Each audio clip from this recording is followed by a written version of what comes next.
Living below zero is not meant to be fun. It's definitely not for everyone. And I certainly wouldn't be here if it wasn't for a rather nasty divorce a couple years back. The average temperature here is negative 20 Fahrenheit, with an added 10 degrees in wind chill or more if Mother Nature is feeling especially feisty, and that's on a good day. Thankfully, I had the skills to get a fairly decent job for this area, that of a forest ranger. The position is a bit different from the usual kind in places since we're so remote. Most of the time, I'm traveling across the snowy wilderness, stocking up public cabins with supplies. These cabins usually have what some call backcountry accommodations, and by that I mean we supply the bare minimum, and the rest is up to you. This includes food, water, bedding. So don't expect getting a 5-star Hilton unless the last camper that stopped by was kind enough to leave you something. Accessing them isn't easy, because these aren't really meant for your ordinary traveler. To even make it up here, you need to be prepared.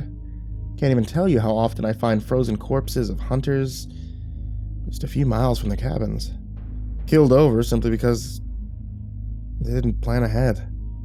One of the biggest things that I have to contend with, besides weather and wild animals, these creatures are smart and like to break into places to steal anything they can get their grubby little paws on, which is why we stress that campers and such shouldn't leave anything behind.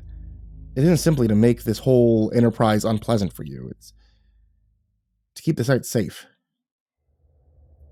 I got a call from my operations manager about just a situation where a report came in from one of the troopers about a cabin that looked broken into by a bear or something.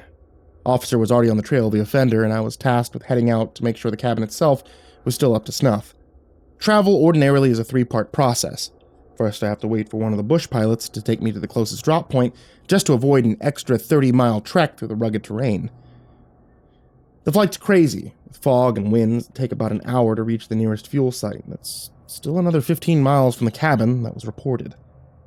From there, I wait for a sledder trying to stay warm by standing as close to the pumps as possible while the plane fills the tank.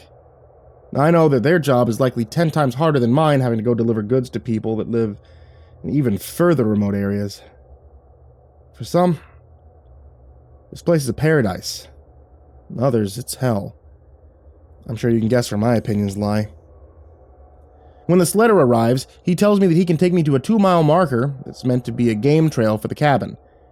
Doesn't look like it's been used in a while, but I thank him, pay him for his services. I know that because of the way this business works, I'll have to wait until tomorrow before seeing another sledder to head back. At this point, as I move forward, I'm completely alone. Or so I think. There's some comfort with loneliness, I'll admit. The wind is all you hear as you trek across the wide open Alaskan wilderness. There isn't a soul in sight. It's soothing to realize that nothing can hurt you. I have to be on guard constantly, aware of my surroundings at all times. Every branch that's broken or a scratch against the trunk of a tree is telling me a story about what happened here. Something that could change the scenic landscape into a hellscape. But there aren't any telltale signs to make out as I approach the cabin. In fact, it would seem that this one's completely abandoned. Not even the hint of a break-in, like the report claimed. Didn't make sense. I can't be sure until I got inside, though, so I head towards the main entrance. I wiggle the door handle. It opens with ease, revealing a very simple, rustic interior. There isn't so much as a footprint on the ground, or even a tuft of hair to show that an animal's been through here. The cabin appears untouched, but I know that can't be right. Because I notice a hunting rifle wedged behind the door and a canteen of drinking water. So someone's definitely been here, I realize, as I put my own gear down and decide to take a look around. First thing I do for any cabin is to make sure that you have plenty of firewood, so I made my way towards the tool shed, a few meters from the main property, and along the way, I did my best to search for any sign that there was another person nearby. The wind was much quieter now, giving me a chance to listen and meditate on what to do next. I hated the fact that I might come here for nothing, but maybe whoever was supposedly broken in was long gone. It just didn't seem like There'd be much for me to do except sleep and head home, I realized. Not necessarily a bad ending for the trip, I told myself. I opened the shed and found the axe missing. Now, my guess about another person being here once again, raising red flags, and I immediately felt the need to watch the landscape. It was so silent I could only hear my own tromping through the snow as I returned to the main cabin. I told myself to be calm and to think. Was someone in the tree line watching and waiting? I wondered as I stepped back into the cabin. It was a bit more hurried this time, feeling as though my mind was playing tricks with me as I returned. To my utter disbelief, there were more furnishings now. A rug, some coolers, a mattress. I had only been outside for less than 10 minutes. I hadn't seen anyone approach the cabin, I thought, as I got my own pistol off my hip and checked the rest of the tiny property. There wasn't another entrance into this place. So how had they managed to sneak past me when I went to the tool shed? I peered towards the tree line. The whole area looked deserted, but these new items in the cabin did not make me feel at ease any longer. I was being watched. I was sure of it. I knew I would need to keep vigilant the rest of the evening. No sleep for me. That wasn't going to be easy, though, as I knew I would need to journey out again for fresh food and water, or else I wouldn't be able to make it through the night. I could potentially starve myself, but I knew that would make me more vulnerable to whatever was out there roaming the wilderness. I decided as I left out the front door to prop up a trap of sorts to see if I'd be able to catch the perpetrator in the act of entering and leaving. Simple tripwire with a bell attached to it would do the trick for any animal, but I knew this was likely a skilled hunter, so I had to think outside the box. Have the wiring set up inside where it was difficult to see. It'd probably only work once, but it would get the job done, I thought. I looked towards the snowy fields that surrounded me, and I felt uneasy. The entire territory was deathly still now. Not even a sign of deer on the trail or birds in the sky. Like everything had come to a stop. Grabbing the hunting rifle, I decided to make a quick run to the nearby forest for dinner and then get back as fast as I could. The longer I stayed, the more exposed I was. I only went maybe a mile from the cabin, using the deep woods to the east as cover to watch a grove of trees and pick off a few squirrels. It wasn't much, but in this wasteland, I knew not to be picky. As I shot my third, I heard the bell ring from the cabin, and I didn't even get a chance to grab my kill. Instead, I was running. I was leaping through the snow to find out who or what was there waiting. The door was wide open, and I saw Boots to the side of the bed, immediately feeling on edge as I shouted at the door, "This is Ranger Tom Frere! Come out of there peacefully, and there won't be a problem!" I urged. I could see wet footprints of someone that had entered. There was no response, and I cautiously peered through the empty entry. I ventured inside, shocked and confused to see the cabin mysteriously empty, except it now had even more furnishings. Canned food, flowered plants, hunting trophies on the wall. I felt like this was the sort of thing that would take months to do, and yet whoever was stalking me had done so in mere minutes. I shouted again that they should show themselves, but I didn't get a response. Was I losing my mind? The night was falling fast, but I was too alert and paranoid to sleep. I sat on the bed and I watched the door, listening and waiting for something strange to happen. But now I was convinced that someone was toying with me, and I was sure that they would be seeking shelter soon enough. The temperature gauge I brought with me read -10, and I knew that didn't account for the whipping winds. But the darkness didn't provide me with any answers, only more questions for the strange events that were happening. I did my best to stay awake for as long as I could, gun pointed near the door, to wait for the intruder. I kept telling myself that it could be a misunderstanding. Maybe the trooper had seen a smaller animal mess with the cabin, and now a regular bystander was roaming the countryside and stumbled across the cabin. But they refused to enter. An oddity I was having difficulty accepting, given how cold it was. I mean, no sane person would face the cold on a night like this, but of course there was no guarantee that the person that stalked me was actually in their right mind, I thought. Then I heard what sounded like scratching on the outer walls. Then it sounded like tapping. a repeated, almost patternistic method to their madness. Wait. Morse code. I froze and kept the weapon aimed.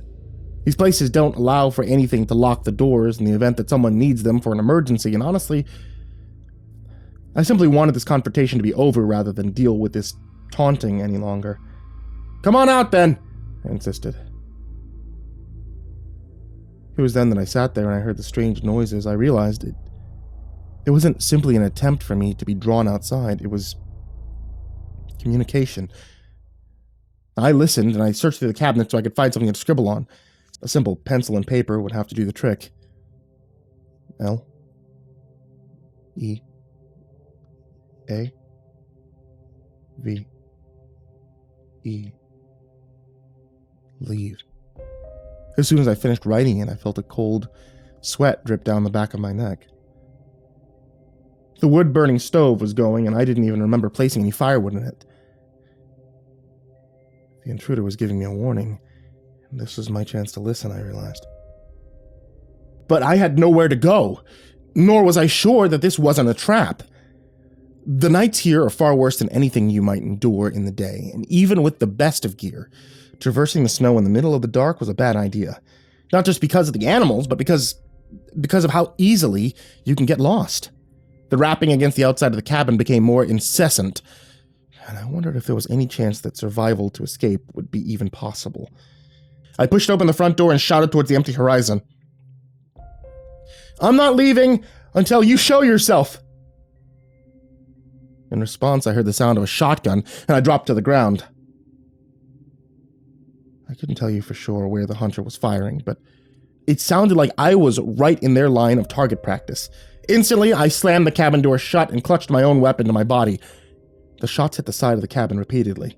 The mysterious hunter trying to scare me into the open. No, I wanted to get out of here, okay, but now I wasn't sure outside was any safer than inside. And then things were just beginning to get weird within my confined space. Already it felt like my mind was playing tricks on me about the interior of the cabin. I went to the small kitchen that was sealed off from the rest of the area, assuming that it would act as the extra shield for the attacker to break through and buy me a little bit more time. Instead, as I opened the door, I found that it led nowhere. I stared at the blank wall, confusion rippling across my body as even more shots rang out. The door flung open and I heard this strange howling. Something was inside the room with me, but I couldn't see it. It pushed against me the way a strong wind would, and it made me fall to the floor and drop my weapon. And then I saw the supernatural phenomenon begin to occur. And had I not experienced it with my own two eyes, I would call myself a liar, but I knew that no force on earth could cause the items in that cabinet to begin to levitate. It was as if some great invisible force was tossing items at me, screaming at me to leave. Was it just an animalistic growl, or was there someone else there? Someone from beyond the grave haunting this wilderness? I heard scratching against the windows, and the cabin began to rattle, almost like a quake was hitting it. A virtual impossibility in this region, I realized, as I stayed completely still and watched the cabin begin to sink toward the snow. The floor was disappearing, and my invisible attacker was trying to escape. The windows shattered, and the logs began to split in two. The ground was opening. Bits of wood and destroyed chunks of floorboard were being sucked into a strange, abysmal whirlpool that was forming a gap between me and the front door. I thought as I saw footprints run off into the snow, the stalker escaping ahead of me. I pushed my back against the wall, trying to desperately call for aid on my radio. It felt like a bad fever dream, a dangerous hallucination that would take my life. I wasn't even sure if anyone would hear me, but I had to try. Mayday, Mayday! Ranger Freyer here. I'm over in cabin 305 requesting assistance. I shouted into the device as the sinkhole made a roaring noise. I was peering into a black hole that seemed to be growing deeper and deeper with each passing minute, and then something unimaginable appeared beneath the darkness. It was rows of teeth. Teeth as sharp as sharks that could be seen near the bottom of the pit, rotating and snarling as I gauged how far a jump to the entrance would be. and the items that had mysteriously been inside the cabin now were cascading downwards, swallowed up by this cosmic monster. I tried one last time to get a response, to cry for help, but the radio only gave back static as I prepped the jump. And then I saw a shadow cross the front door of the cabin. The intruder had returned. I steeled myself and I leapt across the hole, using all of my strength to make the jump. It felt like the shadow was yanking me to safety, something unseen making sure I didn't die, and I was just barely making it, even with this unseen help. I crawled over the edge of the pit and I caught my breath, the radio coming to life with a response. I clutched it and tried to hear what my rescuers had said. But it sounded like my own voice echoing back. Mayday, Mayday, this is Ranger Freyer, the voice said as I moved out of the front door. The night had shifted to day, the entire Alaskan wilderness no longer looking like the icy land space that I was familiar with, and suddenly I was in a wasteland. A place beyond what this world could comprehend, a mixture of colors and shapes that were swirling in and out of reality as I stumbled to keep upright. It reminded me of a time in college when I had actually taken psychedelic mushrooms for a trip, and I regretted it. Everything looked like a parallel world, foreign and strange. The trees were either upside down or hanging in the air rather than rooted to the ground. The sky was splitting open and the stars were moving to and fro across the sky. There were creatures with thousands of eyes in the heavens, reaching down to consume the sinking cabin. A massive pillar of fire rising into the air as the final bite of the rural building were crushed by the darkness. The radio screamed louder, my voice again. "Leave now," it urged. I dropped it in the snow and started to run. It felt like the landscape was stretching on forever. The clouds wouldn't move from the sky, and nor would the sun. Was this some sort of strange phenomena that would cause this cabin to be trapped in a cosmic glitch? It felt like it was a dream, and yet, as I kept trying to move, my body grew heavy, and I collapsed to the bottom of a hill, slamming my nose against a rock, making it bleed. I knew I was still in a reality, just not the one that I could make sense of. The ground still shook and split apart. Every step I made seemed to keep me going towards the cabin as it was descending into the snow. It was nearly gone. As I crawled away from the cabin again, I saw a shimmering figure trying to do the same. It reminded me of my younger self hunting the Alaskan wilderness, trying to survive. Its eyes burned like fire, and it was chasing itself across the horizon. Over and over again, despairing to find a way out, it was hunting me, firing at me and urging me to keep going. Then it dropped the hunting knife in front of me in the snow and it tried to attack me. My hope to find it as a guardian angel was shattered. I found myself hardly able to breathe as we stumbled across the sheet of ice, the thin, cold material cracking from our combined body weight. It was shimmering in and out, moving rapidly in different dimensions as it tried to choke me. "Should have left," the voice boomed. My voice, the voice of a man that had lost everything. I grabbed the knife and I fought back. It was fight or die, and the instinct to survive took over me as I stabbed the strange, shimmering creature. I told myself this couldn't be the same man that I was. This was a darker self, a different, shattered dimension that had been trapped here for ages. It seemed to shimmer in and out of the atmosphere around it, until at last it appeared to be wearing my face. An older, gray-haired and hungry, starved version of myself. Maybe the same one that had been stuck here. Was that what explained all the strange things here? How long, I wondered, had my other self been stranded in this loneliness? I saw the ice begin to break, and I rushed back to the snow as the other me fell into the water, shrieking aloud as his body was completely destroyed by the deadly, bleak waters. It only took a second, and I knew he was gone. And then I made my way towards the game trail. I was bleeding, I was bruised, hardly able to move. It was hard to stay awake as the overwhelming pain and stress of the event hit me like a ton of bricks. And instead I fell unconscious. The shimmering landscape, my last memory, as darkness took over. About an hour later they found me, offering fresh water and binding me onto their sled to get back home. I felt delirious, shaking like a leaf as they assisted. I tried to warn them of the dangers of this place, but couldn't even make the words come out. "Stay down, mate. You're wounded pretty bad. Something attacked you," the hunter explained. I was barely coherent, still trying to come to terms with everything I had seen, but I finally told him I needed to get to the operations facility. He got me to the nearest airport where I found cover and waited for a plane. I noticed the sun seemed to be especially bright for such a cold day, but he looked at me confused. "It's just now November. When did you think it was?" he whispered. It occurred to me I'd been stuck in the cabin for months, without even realizing time had passed. Further proof my ordeal was real, the temporal paradox nearly driving me insane. And maybe it did in some fashion. Some version of me was there, so desperate to escape, he considered killing me the only solution. Maybe by killing it, I freed him. I didn't know what to make of all of it. But I made the request to operations that we should shut the cabin down. I blame the bears. They didn't question it. It's common enough for the animals to ransack the place, even the ones that had properly set up traps. So to soothe my own weary mind, I told myself it was bears. I convinced myself that what I experienced couldn't have been real. Some deep inner soul that still keeps me restless tells me I know it wasn't.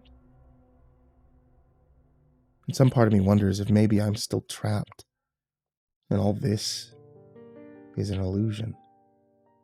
I'm still at that cabin, I'm still waiting and sitting, staring at the door, pointing the rifle, thinking that I just have to wait a few moments longer for rescue. But rescue will never come.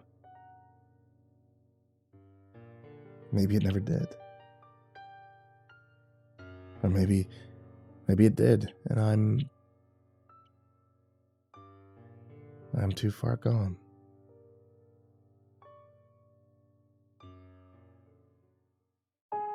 Hey there kids, it's me, Mr. Creepypasta, and it's the end of today's video, or today's episode of the podcast, which means I want to tell you guys, thank you so much for watching. If you guys are looking for some cool Christmas or holiday things, I got books. Hey. The Creepypasta Collection Volume 1 and Volume 2 are available now on Amazon. If you haven't seen those, they're years old, but hey, I might as well talk about them, right? Also, I've done a whole bunch of books for Audible. If you guys are interested in hearing more of my voice, Tales from the Gas Station Volume 1, 2, and 3 are all available on Audible. And if you use the link in the description down below, I think you can actually get your first month for free. So that's cool. Give the gift of my voice. I want to give a very big thank you to everybody on Patreon, especially Jordan Alexander Sanchez, Stephanie Butler, Brian Arce, Bobby Carmen, Tristan Pelton, Chance Burnett, Diana Kraus, Crazy Kid, Mr. Marcus Blitz, Ika Limchok, Dirt Diver 030, Robert Schonkwiller, USMC, Matt Bach, Jables Raz, Masked Note, Joshua Mullen, Dan Pham, Matthew McNeese, Ben Spates, Jeremy H., Raltazal, Fikamal, Nana, The Morgan, Nick Weaver, Melted Lake, Tali Sue, Sky Mara Ravenswood, William King, Reaper 61167, Darth Miver, Micah Ortiz, Satanic Aries, Isodo Hatred, Nessie, Ronnie Hansen, Parafa Panda, Bardo Hawk 764, Lambda M98, Harley, Billy Morrow, Sashi Suzaku, at Grizzly Olsen Pro, My Body Sounds Like Rice Krispies, Jay, Miss Exandra, Suji Campbell, Stricken, Azarine Fox, Fried Chicken 12, Freddy Krueger, Happy Birthday Jason Willis, Infernal One, Lisa Cottrell, Caspian, Hades' Nephew, Tater Chip, Acid System, Prozac and Pancake Appreciation Society, Cryptic Nightmares, Kiri the Sloth, Tommy Green, Fester's Lampshade, Sky Harbor, Nico Kyle, Rafael Rodriguez, The Ginger Bros, Aaron Stormcrow, Daniel Polson, Trey Smiles, and Corey Kenshin. Like I said, I cannot thank you guys enough for being a part of this, and that goes to everybody down there in the description, and everybody who even can just support for $1. Thank you guys, thank you guys, thank you guys. I hope you all have a wonderful holiday season, and sweet dreams.